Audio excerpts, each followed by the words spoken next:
Congress media अध्यक्ष मुकेश नायक ने चित्रकूट में बीजेपी पर सत्ता के दुरुपयोग और राम के नाम पर राजनीति का आरोप लगाया है। उन्होंने कहा है कि विकास प्राधिकरण के 750 करोड़, नमामि गंगे के 37 करोड़ और 20 करोड़ रुपए निजी संस्थाओं को दिए गए हैं, जो पंचवटी होटल बन गया। साथ ही भवन की स्थिति खराब हो गई और नशेड़ियों का अड्डा बन चुका है। आरोग्य धाम को पर्यटन स्थल बनाकर एलोपैथी शुरू की गई।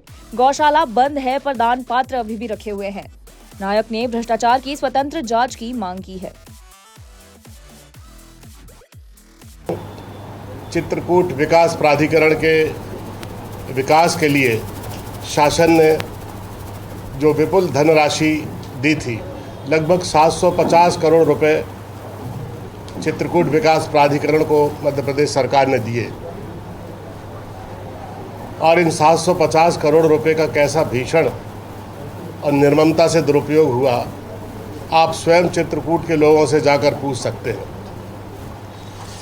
चित्रकूट में नमामि गंगे प्रोजेक्ट शुरू हुआ और इसमें 37 करोड़ रुपए आवंटित किए सरकार ने, ताकि मंदाकिनी जैसी पवित्र नदी में जो गंदे नाले का पानी जाता है उसको रोका जा सके, नदी के सहज प्रवाह को, उसके बहाव को बना के रखा जा सके और उसका सौंदर्य हो। लेकिन एक निजी संस्थान को 20 करोड़ रुपए दे दिए अपनी निजी भूमि पर निजी संस्थान में कंक्रीट कराने के लिए। कभी ऐसा आपने सुना कि विकास प्राधिकरण का पैसा एक निजी संस्थान के बुनियादी ढांचे पर लगा दिया जाए? 37 करोड़ रुपए सामुदायिक भवन के निर्माण के लिए मिला और उसका उद्देश्य था कि सामाजिक सांस्कृतिक गतिविधियों का, सामाजिक गतिविधियों का केंद्र बनाया जाए और चित्रकूट जैसे पवित्र धर्म स्थान के बारे में लोगों को जानकारी दी जाए, लोग उत्सव मना सकें। इस पूरे सरकारी पैसे को एक निजी संस्थान की ज़मीन पर दे दिया गया और उसमें सामुदायिक भवन के नाम पर पंचवटी होटल के नाम से एक होटल बना दिया। आपने कभी सुना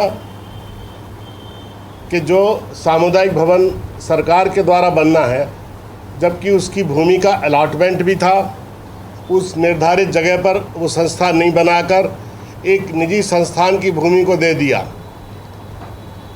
और कंस्ट्रक्शन क्वालिटी आप देखें सामुदायिक भवन की तो आपको हैरानी होगी कि 37 करोड़ रुपए में कोई इस तरह का भवन बनता है क्या?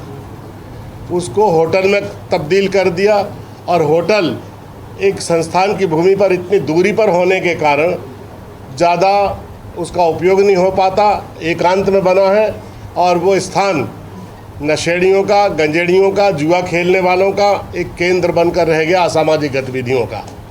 ये हाल है वहाँ का।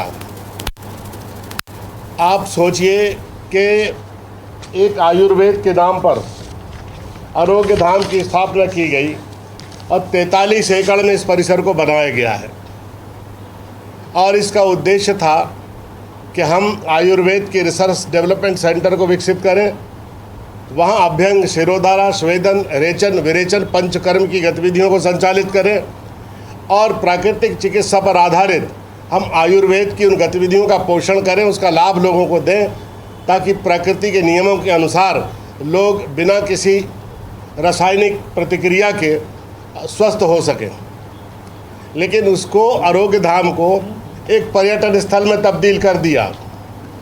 एक जगह लिखा है दान पात्र गौशाला के लिए और गौशाला बंद है। दान पात्र लगा है, दान मिल रहा है। बड़ी बड़ी जो संस्थाएं हैं, औद्योगिक संगठन हैं, उनमें एक फंड निर्धारित होता है, उसके लिए भी आयुर्वेद के लिए, आरोग्य धाम के लिए, गौशाला के लिए फंड मिल रहा है।